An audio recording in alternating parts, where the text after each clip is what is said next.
한국 G7 거부. 2026년 2월 브뤼셀 회의실. 일본 외무성 사토 국장이 비웃었습니다.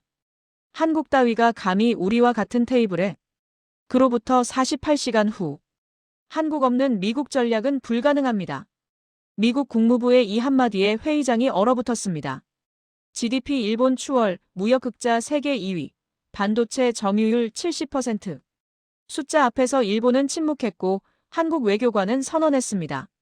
한국은 G7을 간절히 바라지 않습니다. G7을 간절히 바라지 않습니다. 평가받던 나라가 선택하는 나라로 바뀌는 순간. 지금 그 전말을 공개합니다. 안녕하세요. 저는 정민서입니다. 대한민국 외교부 경제외교국 연구관으로 일하고 있습니다. 2026년 2월 10일 월요일 오전, 제 인생에서 가장 긴급한 전화를 받았습니다. 정 연구관, 지금 당장 차관보실로 올라올 수 있습니까? 외교부 15층 차관보실. 들어서자마자 긴장된 분위기가 느껴졌습니다. 차관보님, 국장님, 그리고 산업통상자원부 윤재혁 협력관이 앉아 있었습니다. 앉으십시오. 차관보님이 서류 하나를 건네셨습니다. 브뤼셀에서 온 겁니다. G7 실무진 회의 소집 통보예요. G7이요? 네. 한국의 G7 협력 강화 방안 논의랍니다. 제 손이 떨렸습니다. 언제입니까? 내일부터 사흘간.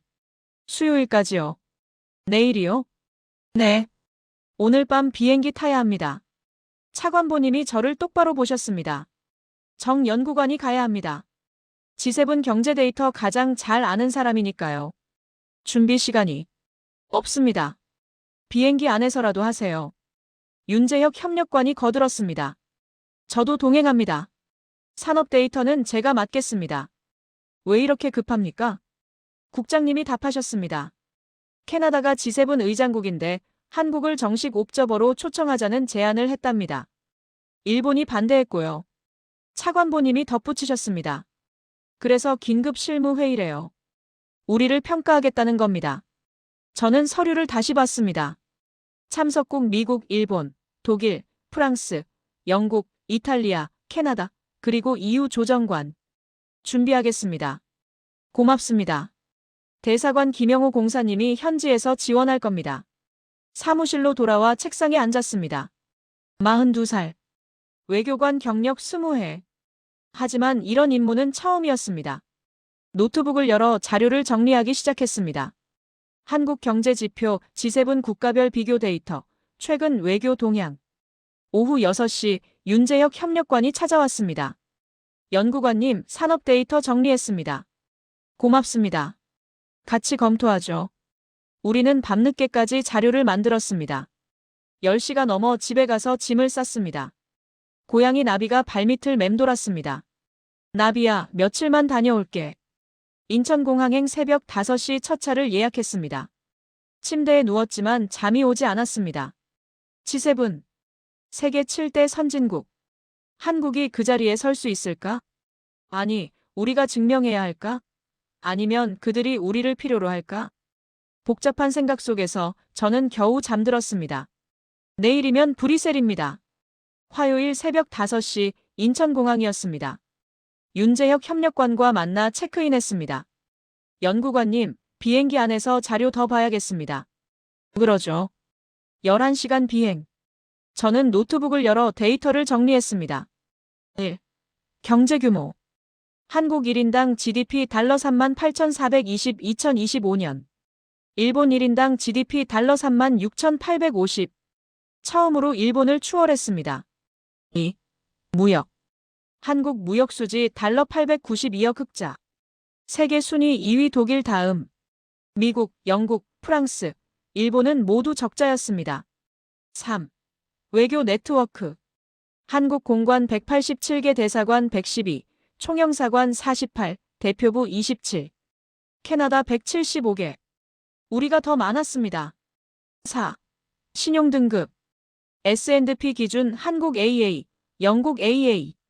무디스 기준 한국이 한 단계 위. 5. 국방비. 한국 달러 580억. 이탈리아 달러 510억. 6. 기술혁신. R&D 투자 GDP 대비 한국 5.13% 세계 2위. 일본 3.26%. 숫자를 보며 놀랐습니다. 우리가 이 정도였나? 윤 협력관이 추가 자료를 보여줬습니다. 산업별 점유율입니다. 반도체 메모리 삼성 42%, SK 하이닉스 28%, 70%, 배터리 LG 26%, 삼성 9%, SK 8%, 43%, 조선 현대중공업, 삼성중공업, 한화오션 63%. 이 숫자들이면 됩니다. 제가 말했습니다. 충분히 증명할 수 있어요. 현지 시간 화요일 저녁 8시, 브뤼셀 공항에 도착했습니다. 김영호 공사님이 마중 나와 계셨습니다. 두 분 고생하셨습니다. 호텔로 모시겠습니다. 차 안에서 공사님이 말씀하셨습니다. 내일부터 사흘간 치열할 겁니다. 특히 일본이 강하게 나올 거예요. 준비했습니다. 호텔방에 짐을 풀고 저는 창밖을 봤습니다. 브뤼셀 야경이 아름다웠습니다. 하지만 긴장이 풀리지 않았습니다. 노트북을 다시 열어 최종 점검했습니다. 숫자들을 외웠습니다. 38,420달러, 892억 달러, 187개, 70%, 43%, 5.13%. 이 숫자들이 우리의 무기였습니다. 자정이 넘어 잠자리에 들었습니다. 내일이면 진짜 시작입니다.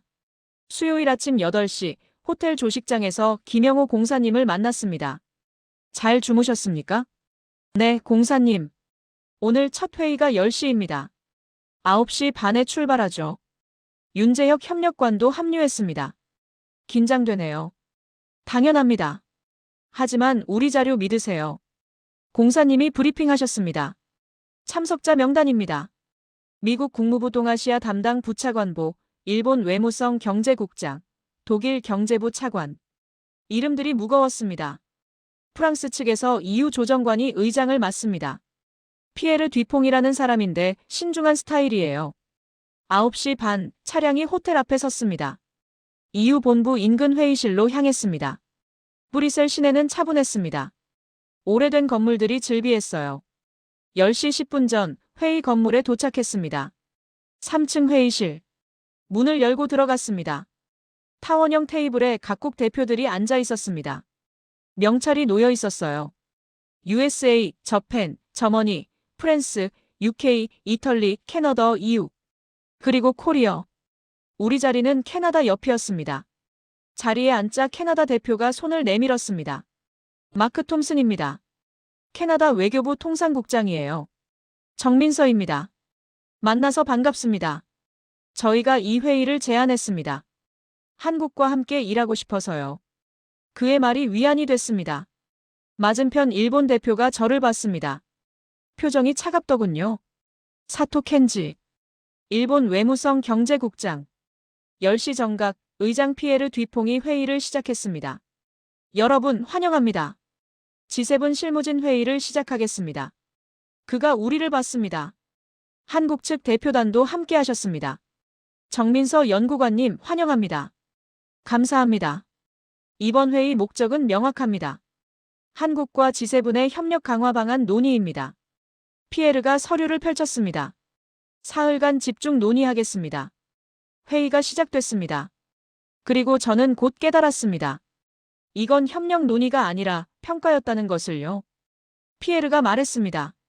먼저 각국 입장을 간단히 듣겠습니다. 일본 사토 국장이 손을 들었습니다. 일본부터 말하겠습니다. 그의 목소리는 단호했습니다. G7은 단순한 경제 클럽이 아닙니다. 민주주의, 인권, 법치주의를 공유하는 가치 동맹입니다. 70년 역사의 정통성이 있습니다. 사토가 우리를 봤습니다. 한국의 경제 성장은 인정합니다. 하지만 G7 확대는 신중해야 합니다. 역사적 정통성, 국제사회 기여도, 글로벌 리더십. 이런 것들을 종합적으로 봐야 합니다. 사실상 반대였습니다. 프랑스 대표가 이어받았습니다. 프랑스도 신중론입니다. G7 확대는 쉬운 문제가 아닙니다. 독일 한스 밀러 차관이 말했습니다. 독일은 실용적으로 접근하겠습니다. 한국과의 협력은 이미 깊습니다. 영국 에밀리 존스 국장이 조심스럽게 말했습니다. 영국도 검토가 필요하다고 봅니다. 분위기가 무거웠습니다. 그때 캐나다 마크 톰슨이 발언했습니다. 잠깐만요. 그가 서류를 펼쳤습니다. 한국 경제 지표 보셨습니까? 1인당 GDP가 일본을 넘어섰습니다. 무역수지 세계 2위. 기술 투자 세계 최상위권. 마크가 회의실을 둘러봤습니다. 솔직히 말씀드리죠. 한국은 이미 우리 중 몇몇 나라를 넘어섰습니다. 회의실이 술렁였습니다. 사토의 얼굴이 굳었습니다. 우리가 한국을 평가할 게 아니라 한국이 우리와 협력할지를 결정할 단계입니다. 마크의 이 한마디에 분위기가 바뀌었습니다. 미국 부차관보가 처음으로 입을 열었습니다. 캐나다 의견에 주목할 필요가 있습니다. 피에르가 당황한 표정으로 말했습니다. 오늘은 여기까지 하겠습니다. 내일 계속하죠. 회의가 끝났습니다. 복도로 나오며 윤재혁 협력관이 속삭였습니다. 연구관님, 캐나다가 우리 편입니다. 네, 예상보다 강하게 나왔어요. 김영호 공사님이 다가오셨습니다. 첫날치고 나쁘지 않습니다. 내일이 중요해요. 저는 고개를 끄덕였습니다.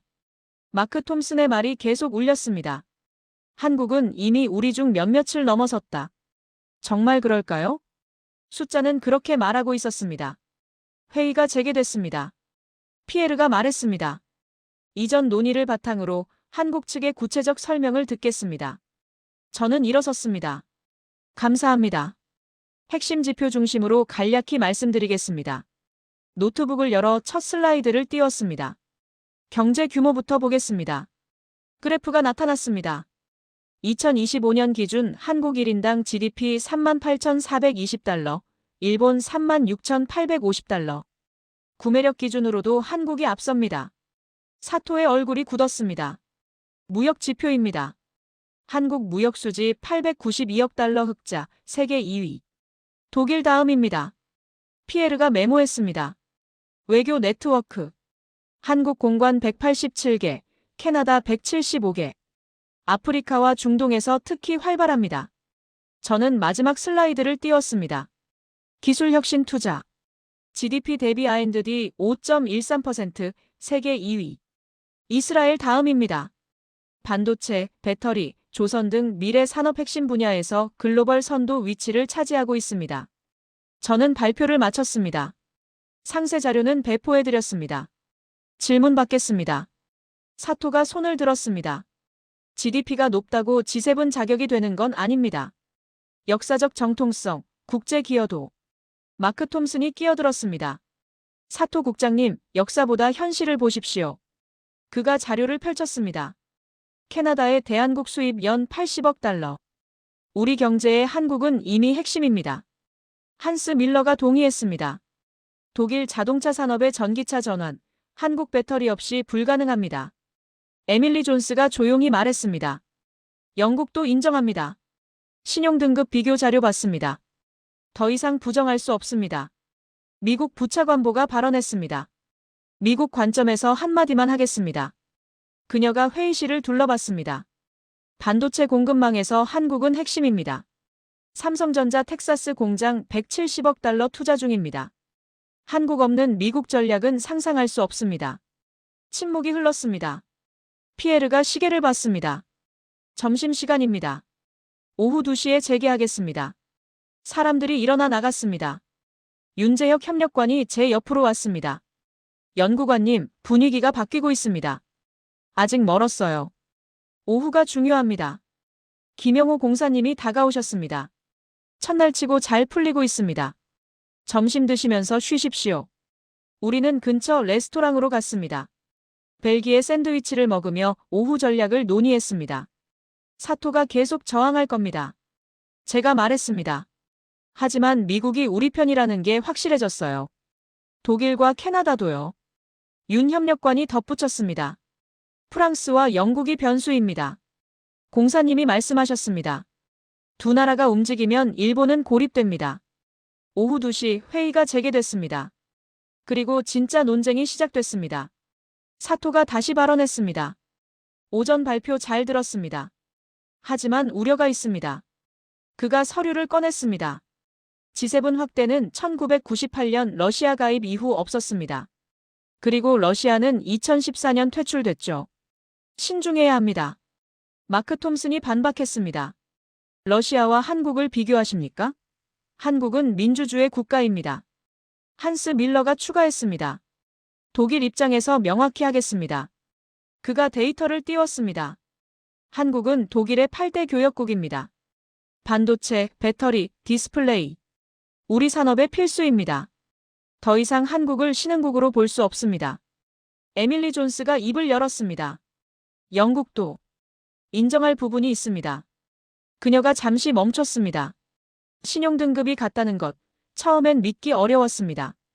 하지만 사실입니다. 이탈리아 마르코 로시도 동의했습니다.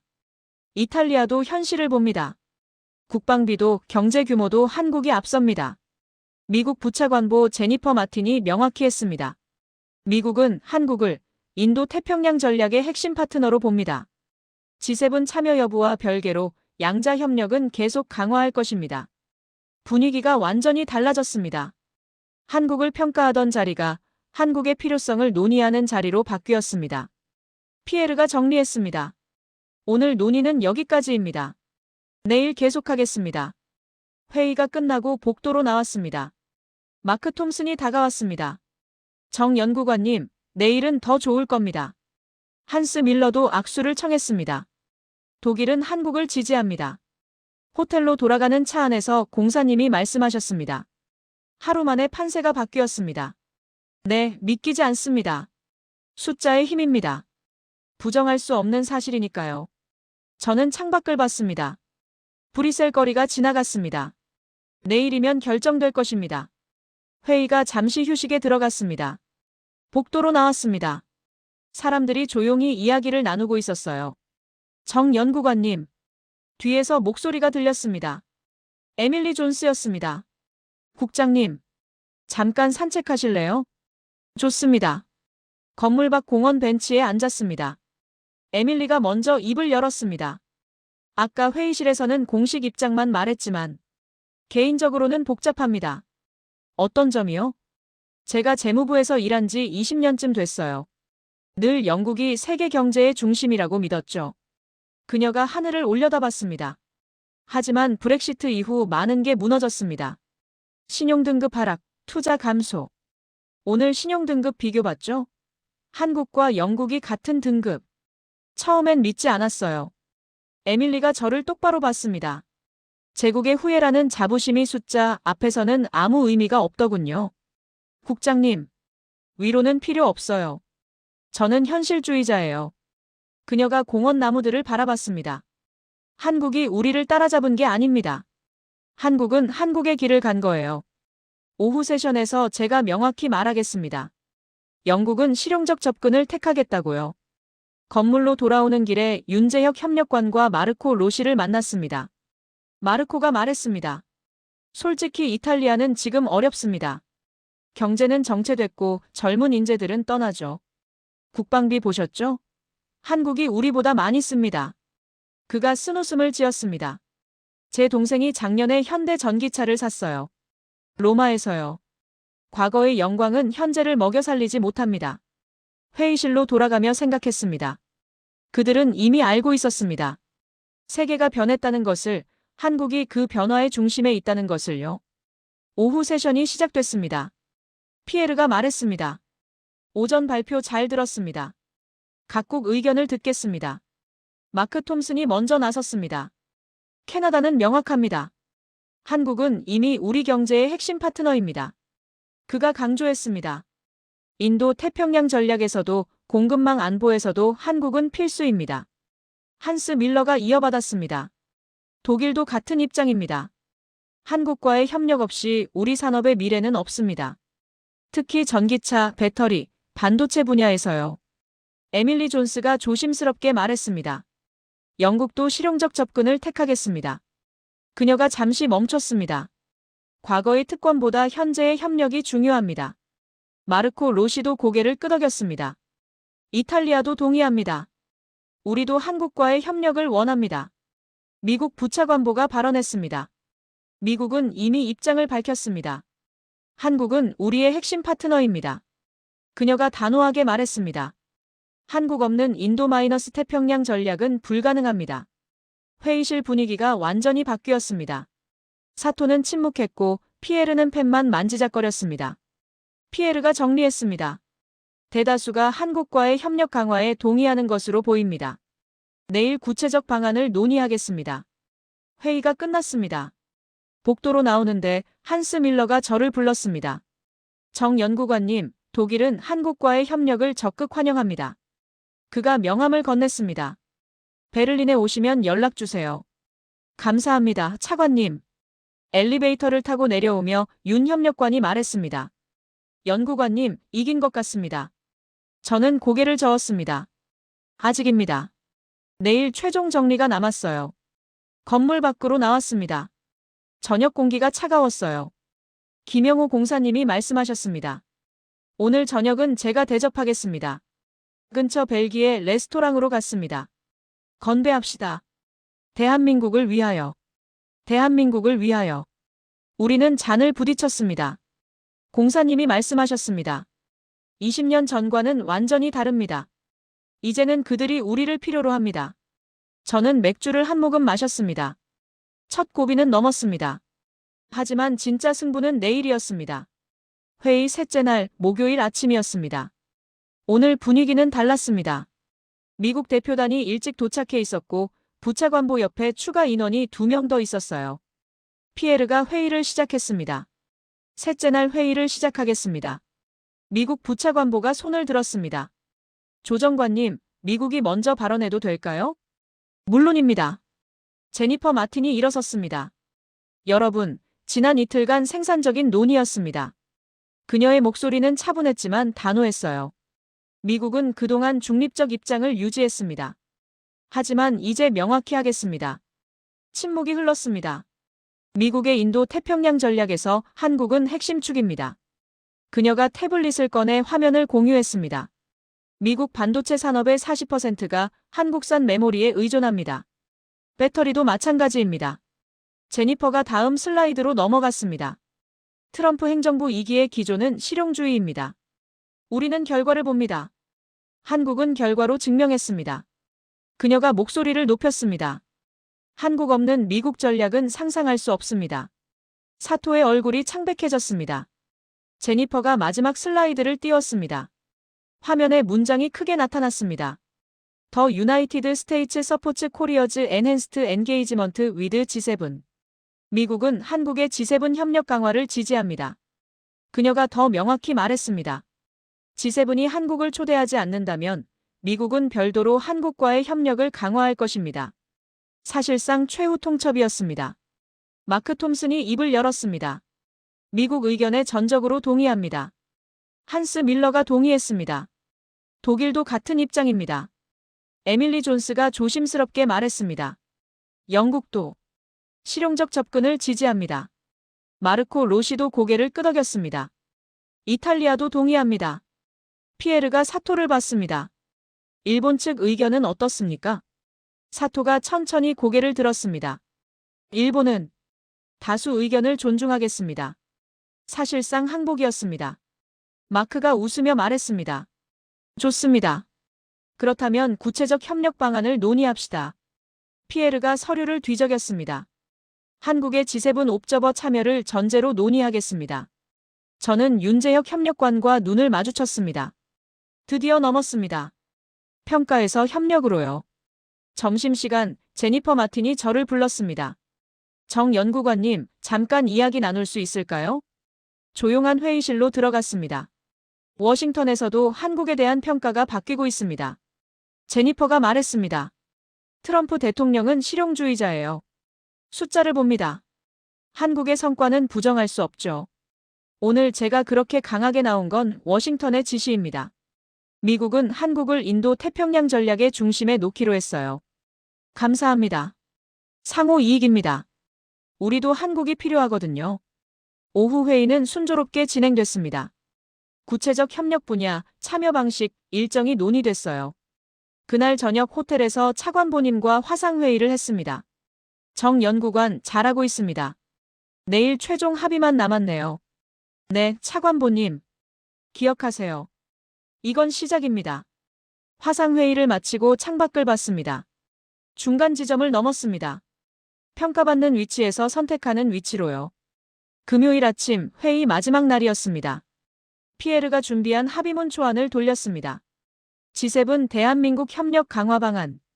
주요 내용은 한국의 G7 정상회의 옵저버 참여, 워킹그룹 참여, 연례 협의체 구성 등이었습니다.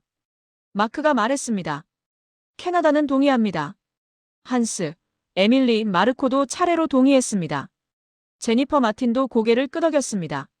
사토는 조용히 동의했습니다. 일본도 이해 없습니다. 분위기가 좋았습니다.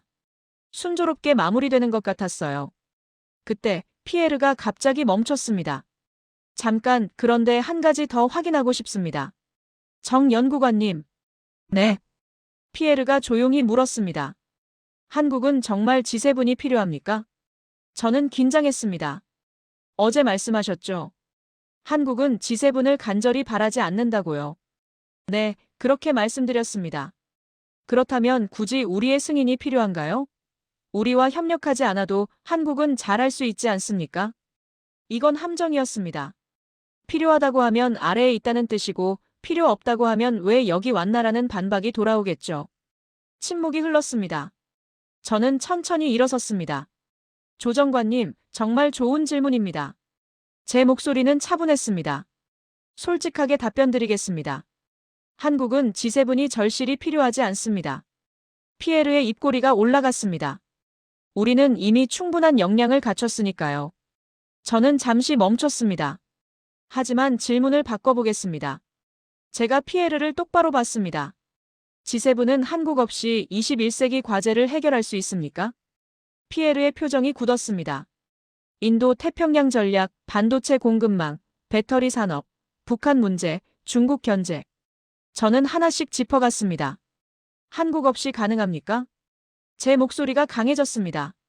진짜 질문은 G7이 한국을 필요로 하는가입니다. 윤재혁 협력관이 일어나 거들었습니다. 우리는 세 가지 선택지가 있습니다. 첫째, G7과 협력한다. 둘째, 독자 노선을 간다. 셋째, 미국 일본 호주와 별도 협력체를 만든다.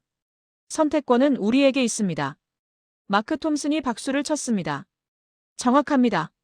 우리가 한국을 심사하는 시대는 끝났어요. 제니퍼 마틴이 추가했습니다. 한국이 G7 참여를 거부한다면 미국은 별도 협력을 강화할 것입니다. 한스 밀러도 동의했습니다. 우리가 한국을 필요로 합니다. 피에르는 완전히 궁지에 몰렸습니다. 저는 마지막 한마디를 했습니다. 한국은 문 밖에서 애원하는 나라가 아닙니다.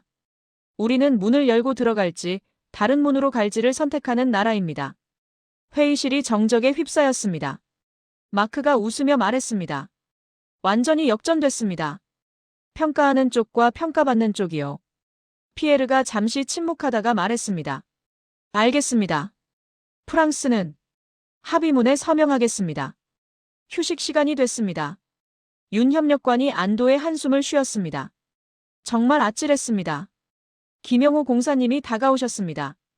완벽했습니다. 한국이 선택하는 나라라고 선언한 순간이었어요. 마지막 고비를 넘겼습니다. 금요일 오후 합의문 서명이 끝났습니다. 각국 대표들이 차례로 서명했고 저도 한국 정부 대표로 사인했습니다. 축하합니다. 피에르가 악수를 청했습니다. 마크, 한스, 에밀리, 제니퍼 모두가 축하 인사를 건넸습니다. 사토도 형식적으로 악수했습니다. 앞으로 잘 협력합시다. 오후 5시 회의가 공식 종료됐습니다. 김영호 공사님이 샴페인을 준비하셨습니다.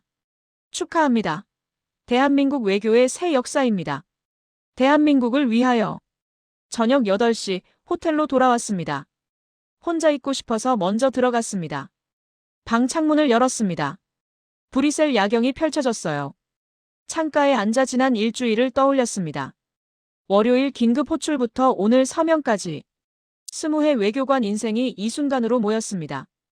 2006년 첫 출근 때가 떠올랐습니다. 선배들은 밤새 자료를 만들며 말했죠. 우리는 증명해야 한다. 협력할 가치가 있다고.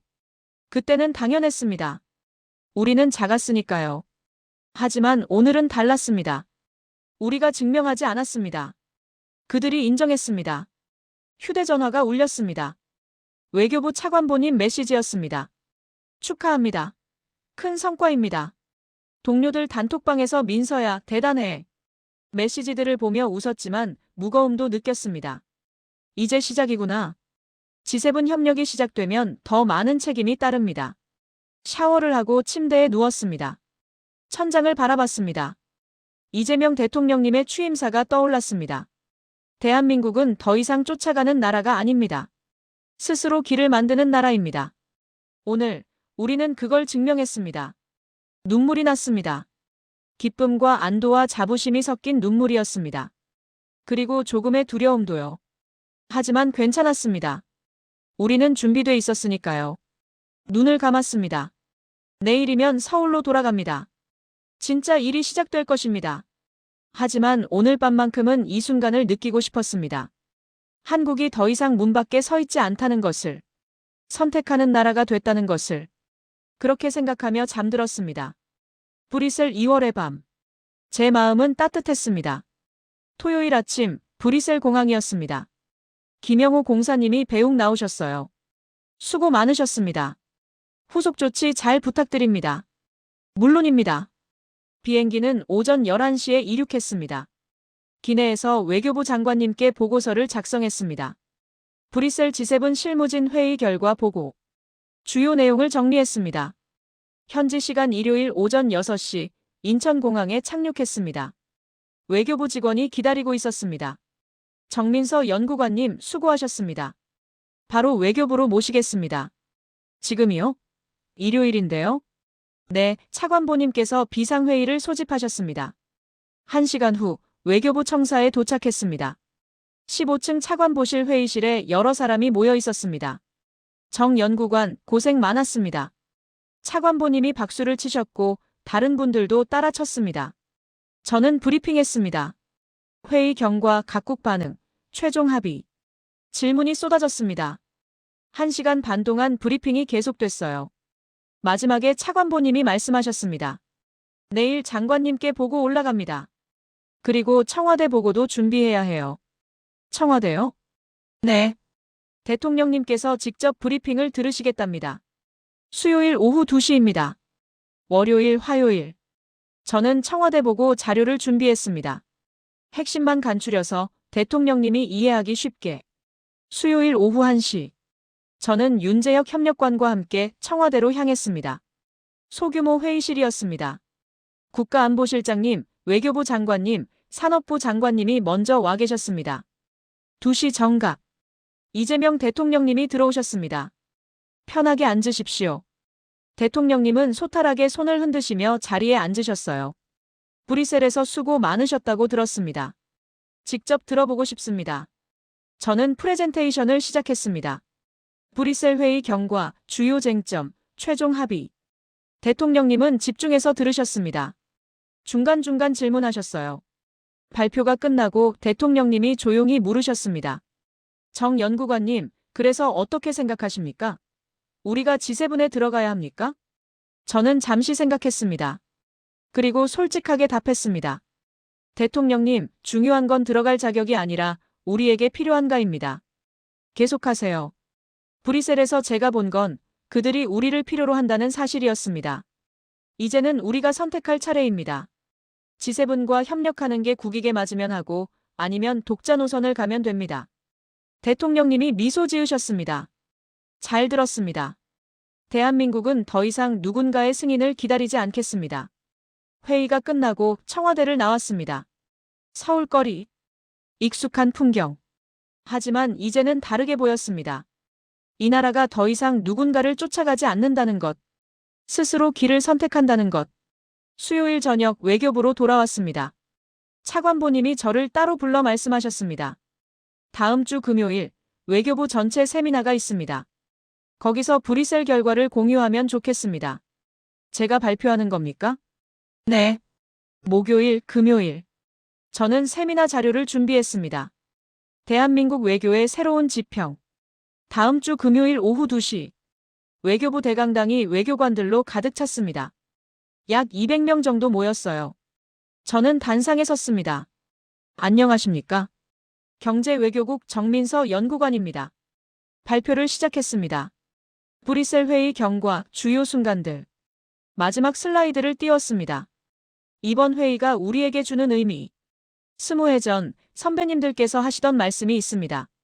우리는 증명해야 한다. 협력할 가치가 있다는 것을. 하지만 이제는 다릅니다. 브뤼셀에서 저는 깨달았습니다. 우리가 더 이상 증명할 필요가 없다는 것을요. 숫자가 증명했습니다. 제 목소리가 커졌습니다. 여러분, 패러다임이 바뀌었습니다. 우리가 평가받는 시대는 끝났습니다. 이제는 우리가 선택하는 시대입니다. 물론 책임도 커집니다. 하지만 두렵지 않습니다. 우리는 준비돼 있으니까요. 대한민국 외교의 새로운 시대가 시작됐습니다. 더 이상 문 밖에서 기다리지 않습니다. 우리가 문을 열고 들어갑니다.